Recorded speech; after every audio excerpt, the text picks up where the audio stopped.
Teniu en pantalla a la regidora de Compromís Alcoi en l'Ajuntament d'Alcoi, Anna Climent.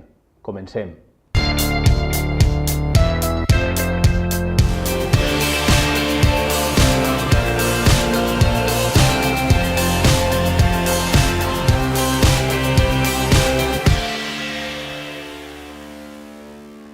Benvinguts a una nova edició d'Anàlisis en la que intentem aproximar el que és l'actualitat a nivell polític d'Alcoi i comarca. I en aquesta ocasió tenim a una convidada, com hem comentat abans, que és Anna Climent. Hola Anna, què tal, com estàs? Hola Paco, com estem? Moltíssimes gràcies per estar ací. Molt bé. Encantada de vindre per primera volta al vostre anàlisi. Exacte, molt bé. Anem a conèixer-te un poquiu i anem a veure des de Compromís la labor que esteu fent, anem a comentar un poquet, analitzar un poquet per damunt el que és la situació actual. El que volem sempre fijar-se un poquet inicialment és en la persona, un poquet darrere de la regidora està Anna Climent, com pot compaginar, perquè tu ja realment portes ja un parell d'anys, es vas incorporar més o menys cap a la meitat de la passada legislatura. Sí, el 2013 em vaig incorporar. Exacte, el 2013, i ara és 9 mesos més o menys que portem d'estar. A veure, com compaginem aquesta doble labor? De mare, professora, política... És difícil i empresària, que tinc una empreseta. Ah, molt bé. No és fàcil, no és fàcil perquè com els polítics que no tenim dedicació exclusiva ho hem de compaginar amb una altra faena, quan ho vols portar tot endavant i ho vols portar dignament, no és fàcil. Jo el que més temps m'ocupa són els matins, que estic fent de professora en l'Institut de Castalla, i algunes vesprades baixo a l'Ajuntament i és quan prepares les comissions, els plenaris i els temes propis del partit. Molt bé, perfecte. I després hi ha un ratet per al meu fill, no? El fill també, el xiquet també cuidar-lo, i jo crec que en realitat molts pares que venen a l'institut es senten molt culpables perquè no dediquen prou temps als fills i pensen que se'ls en van de les mans per això. I jo sempre dic que la dona en Alcoi ha estat incorporada a la faena sempre, i ma abuela era treballadora, i que la qualitat que se li dedica a la teua família pesa més que la quantitat. No podem fer una altra cosa, hem d'estar molt contents de tindre faena. Per tant, jo em dedique a la qualitat, perquè la quantitat és la que és. És més complicada, molt bé, perfecte. A veure, quin és el panorama un poc polític a nivell general? Quina ciutat el trobes? Quina ciutat podem valorar? Bé, jo, des de les eleccions municipals, autonòmiques i estatals, estem tots com una miqueta espantats de que tot hagi canviat. Hem d'acostumar-nos més als pactes, hem d'acostumar-nos més a intentar buscar les coses que ens uneixen i deixar una miqueta de banda allò que ens separa, perquè les diferències ja n'hi haurà temps, però no tot el que tenen els partits polítics són diferències. Hi ha moltes coses, fins i tot que hi ha unanimitat entre les 5 forces polítiques que hi ha en Alcoi i a nivell de Generalitat. El problema bàsic que jo veig en Alcoi és que el PSOE decideix estar en solitari, governar en solitari, i tots tenim un poquet la sensació de que l'hem deixat governar, però com a mínim ens tindrà una miqueta de cura i ens facilitarà informació i ens preguntarà tot i negociarà cada punt i no s'enterarem un poc per la premsa de les coses que passen. I aquest puntet caciquil encara el té. Són les velles inèrcies que ja va sent hora que es canvien, perquè és que governen en minoria. No tenen suficients suports. Bé, és sorprenent.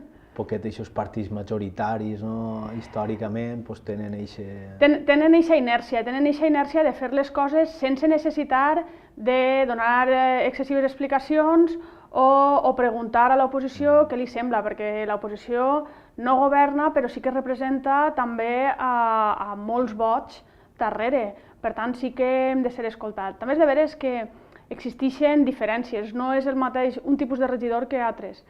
Com en tot, la persona fa molt. Hi ha d'aquell regidor que té ganes i és més col·laboratiu i tu veus que t'envia la informació prèviament i perquè tu te l'estudies i tal, i d'altre que dius, ahí lo tienes, t'agrada o no t'agrada? I tu dius, mare meua. Doncs bé, com tot. Tot es trobem un poc, molt bé. Dins de, hem analitzat també un poquet el que és l'actual govern d'Alcoi, hi ha molts temes, no? La veritat és que l'actualitat del COI no para. Per exemple, ara un dels que més actualitat està tenint fa uns dies, ara actualment, és el tema dels jutjats. A veure, explica'ns un poc quina és la visió de Compromís al respecte. Pues és una visió un poc dura, val? És una visió un poc dura perquè tota la bel·ligerància que tenia Toni Francesc quan la Generalitat la portava el PP, pues ara pareix que s'hagi diluït una miqueta. I la sensació que tenim és que l'edifici dels nous jutjats li l'hem regalat a la Generalitat per no res, o sigui, és que va costar-nos més barat de lo que són els altres jutjats, el lloguer dels altres jutjats. Per tant, no estem contents en el conveni que s'ha signat i un poc la sensació de que, bueno, com Toni Francesc és del PSOE, com el que ho ha portat en la Generalitat és del PSOE, doncs havia de quedar bé en el seu partit. I a voltes el Déu se les deu a ciutat. I nosaltres en Compromís ens hem enfadat o ens hem enfrontat a gent nostra senzillament perquè els interessos de la ciutat d'Alcoi no es veien suficientment reflexats, o sigui que pensem ahir que hi ha hagut una miqueta de baixada de pantalons. Parlant clar. D'acord, Anna, està prou gràfic. Anava a dir, altre tema també que ha sigut important i ha sigut molt curiós perquè s'ha unit tant Guanyar com vosaltres, com Compromís, heu donat comunicats conjunts, rodes de premsa conjunts en el tema de la brossa, el procés previ de lo que és el pliego de condiciones, que es diuen per elegir. A veure, la brossa junt a l'autobús són els contractes més potents que gestiona l'Ajuntament. Per tant, tota cura és poca. Tu has d'estar mirant-ho tot en lupa i així i tot sempre tens sensació que hi ha coses que se t'escapen. El motiu d'unir-se a Guanyar va ser que les investigacions que estàvem fent nosaltres i les investigacions que estaven fent ells eren les mateixes. Vam arribar a les mateixes conclusions, per tant no tenia ningú sentit que de manera paral·lela diguérem el mateix. Vam dir, bueno, anem a dir-ho junts.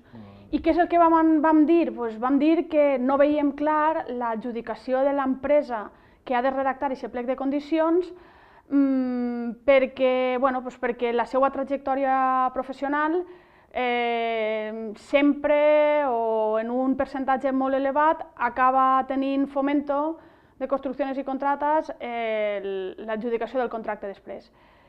No diem que hi hagi una relació, senzillament que ens crida l'atenció. I com que ens crida l'atenció i com que la feina de l'oposició és fiscalitzar el que fa el govern ho té molt senzill.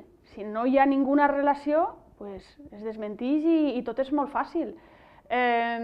Si un s'ofèn, com el cas del regidor, que s'ho va prendre molt malament, s'ho va prendre a lo personal, com si nosaltres estàvem dient, bueno, no és de veres, Compromís va actuar en aquest tema perquè s'hem llegit un muntó de plec de condicions de molts pobles. Anem a actuar de manera lleial a la ciutat, intentant que isca el millor dels plecs de condicions.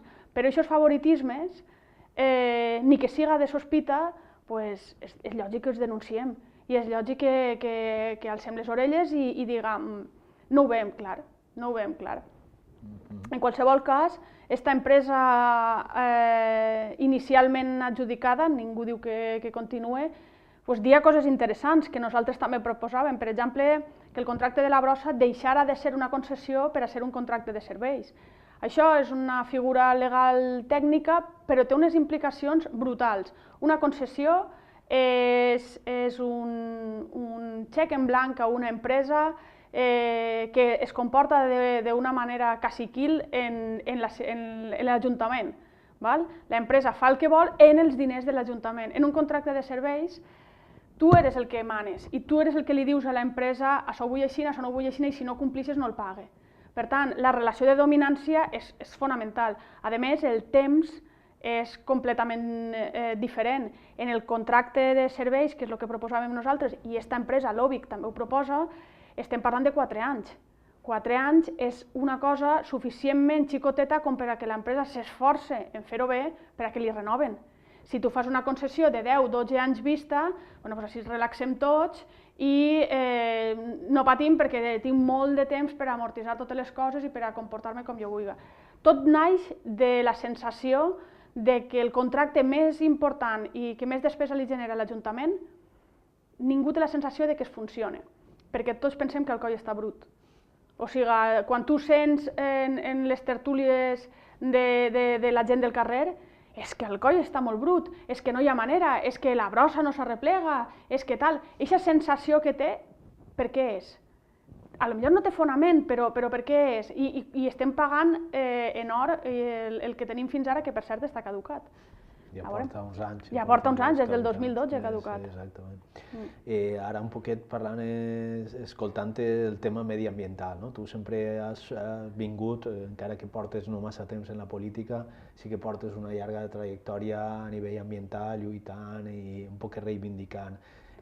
Parlem, per exemple, de temes ambientals. Jo sé que, per exemple, el pla eòlic, per exemple, el Coll Innova, explica'm un poc per ahí. Doncs anem a veure. Jo adquirisc una certa notorietat, i suposo que per això em van fer que substituir a Rafael Carbonell, com a presidenta de la Coordinadora d'Estudis Eòlics. És una coordinadora a nivell comarcal que lluitava contra la implantació irracional de molins de vent en les serres d'Almudaina i Alfaro, 50 molins de vent. Jo soc de Benialfaqui, un poble de 30 habitants, i mai en la vida he tingut sensació de que ahir farà aire. És una sensació, però dius, això no és l'Empordà ni és Tarifa. Com és que van a posar així moliners de vent? Clar, jo, com a ecologista, totalment a favor de les energies renovables, però això feia mala olor, això feia mala olor.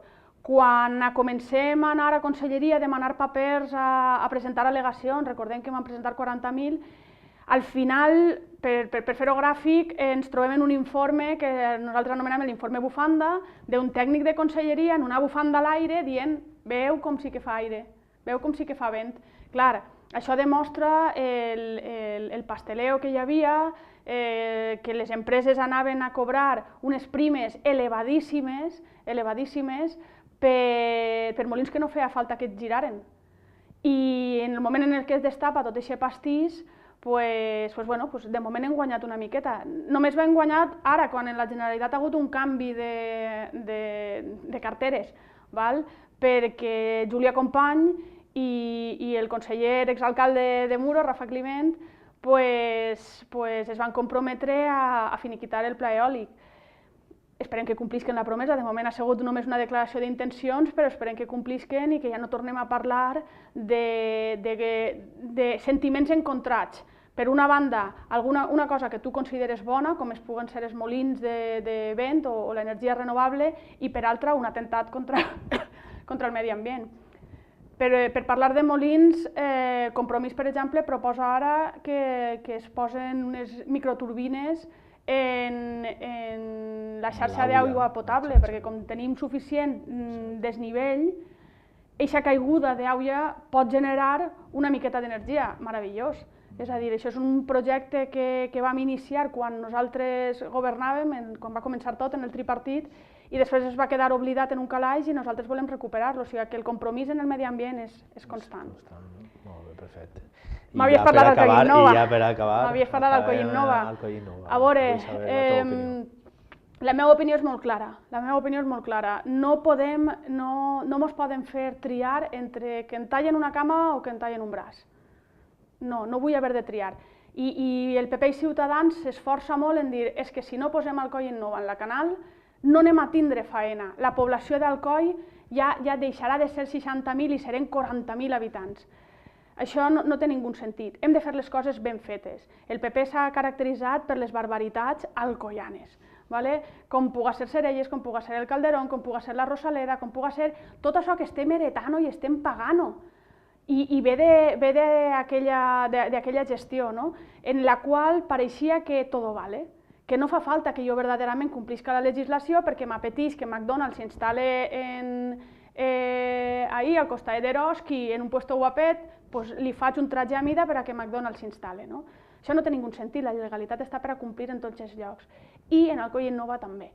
Què és el que pensa Compromís? El Coll Innova sí, per supost, però trobem ubicacions alternatives. A on? Per exemple, en un polígon mancomunat. La mancomunitat s'ha reunit recentment i hi ha hagut diversos pobles que han oferit terrenys. Per què no? El Coll Innova en la Canal pues és un lloc massa sensible, que a lo millor no té ningun accident mai, no és un Aznalcóllar ni res d'això. Doncs bueno, pot ser, però i si ho és? Estem bevent d'ahir. Sobre quina consciència cauria això? Hem de fer-ho bé, Ja veurem. Bueno, Anna, perfecte. Jo crec que més o menys són molts els temes, podríem estar parlant així, perquè la veritat és que pues, això, sou tres, però us manegeu molt. Teniu molta activitat i això és molt important. Moltíssimes gràcies per estar així i res, anem seguint-vos. Gràcies a vosaltres. Molt bé, perfecte. Vinga, adéu. Bé, doncs tornem en un nou programa d'anàlisis, seguint coneixent un poc l'actualitat a nivell polític i a nivell social de la nostra comarca. Adéu, hasta ara.